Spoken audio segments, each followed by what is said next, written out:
Hello and welcome to Gaming Gain. My name is Muzz and today we're going to be doing some more news and talking about the new PlayStation 5 VR controllers that just got announced.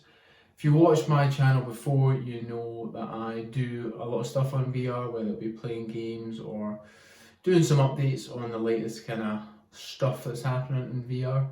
So it's just going to be a little short video today to kind of go through and kind of talk about what they promise, what they look like, and give my opinion on them. See, well, I would say give my opinion on the announcement rather.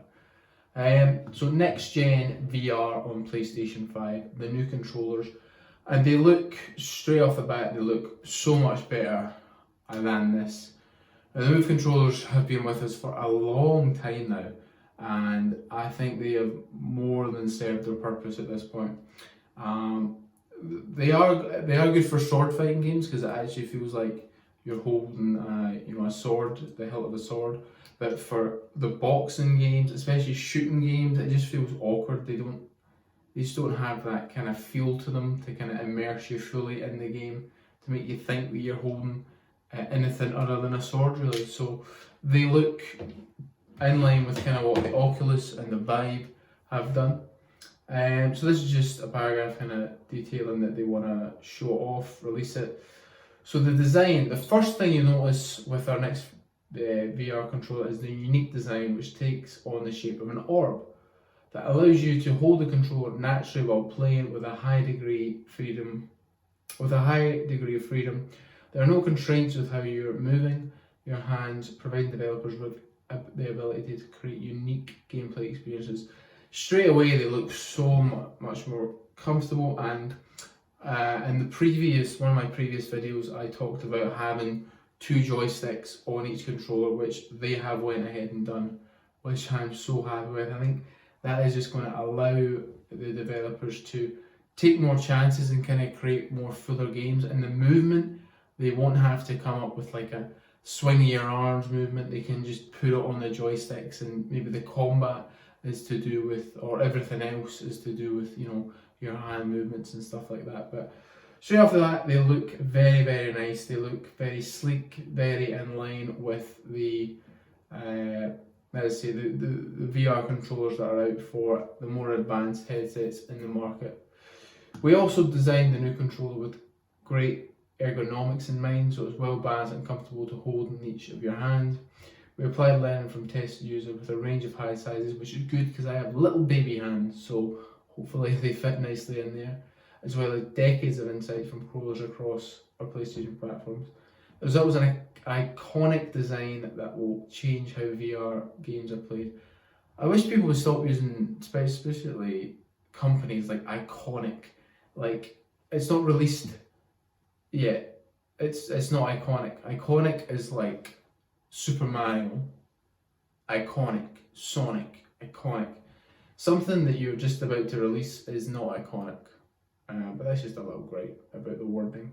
So the features, they look great. I think they look like they're going to be very comfortable, and I'm very excited to get my hands on them. So the new VR controller enables players to feel and interact with games in a much more visceral way.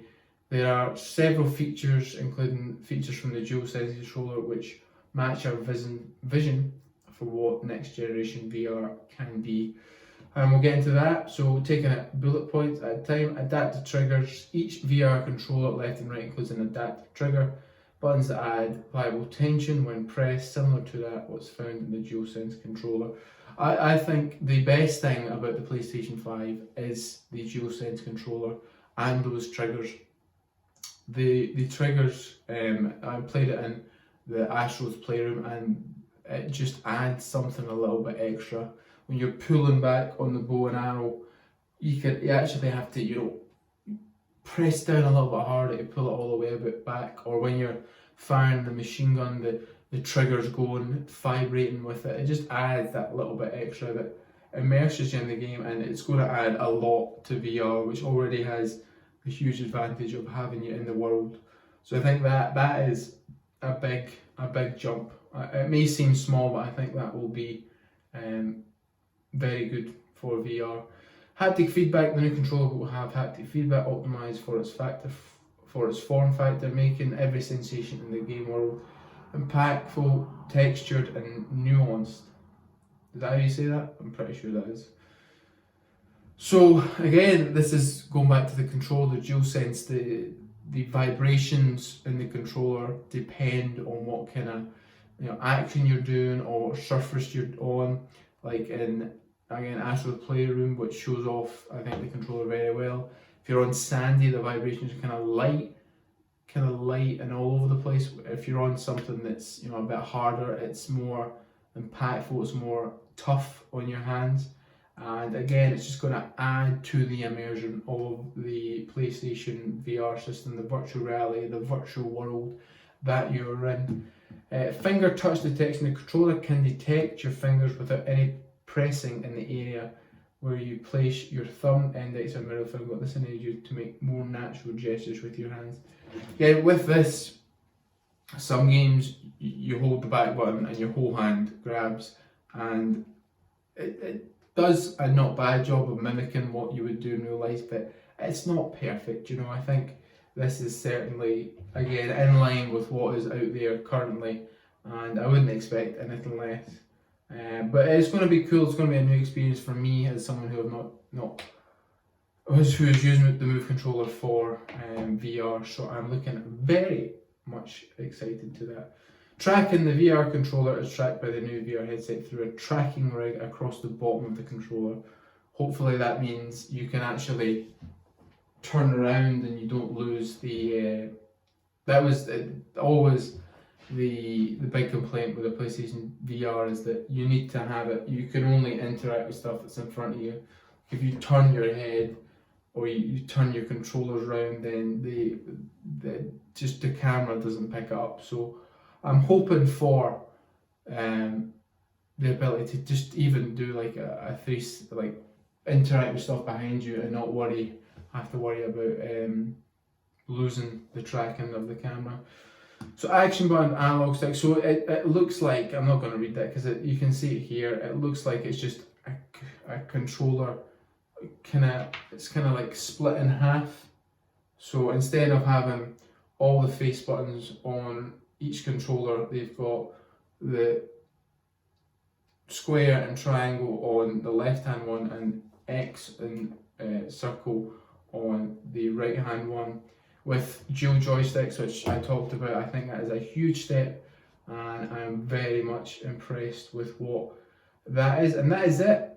That is just my thoughts on the kind of PlayStation VR controllers, the new ones that are coming out, and I cannot wait. I think I am very pleased that Sony has doubled down on VR. I was starting to get a little worried, but it seems like they're really taking this seriously. I think they could have, wouldn't have surprised me if they just went with the Move controllers again, but I think they are really starting to ramp it up now with these. I mean, they're putting some serious time and effort into the design of the controller, and I think the headset is going to be very, very impressive as well. Hopefully it won't be too expensive. Interesting to see how expensive it is. The PlayStation VR, when it came out, was $400, which is one of the more affordable ones out there, if you can believe. So I don't know if they'll try and get that market again, or if they might go a wee bit higher end, because PlayStation 5 is obviously a more advanced system, so it should be able to run things better on especially a new headset. But I am liking the look of what is being released. I think, I think Sony's doing a good job with VR, and I cannot wait. As someone who loves VR, I think it is the next step in gaming. Is really looking forward to this new headset. Let me know what you all think about the headset. Have you played PlayStation VR? Have you played any VR system? Are you interested in getting one of these ones, or are you just kind of waiting for that big game to come out? I mean, there's been a few. Half-Life Alyx, I think, is the one that everybody raves about, which unfortunately I cannot play because I don't have a Vive. But yeah, so if you like the video, like, subscribe to the channel. I'm starting to do a lot more of these kind of videos where I talk about stuff in the news and gaming, and yeah, I'm enjoying it. It just gives me a kind of chance to, I guess, talk and not have to worry about a script or anything. I can just kind of go off and give my honest opinions about stuff, and I'm excited for the VR system. So hope you all have a good day. Thank you very much for checking me out. Any thoughts, comments, general hosting remarks, leave them below. Thank you very much. Bye bye.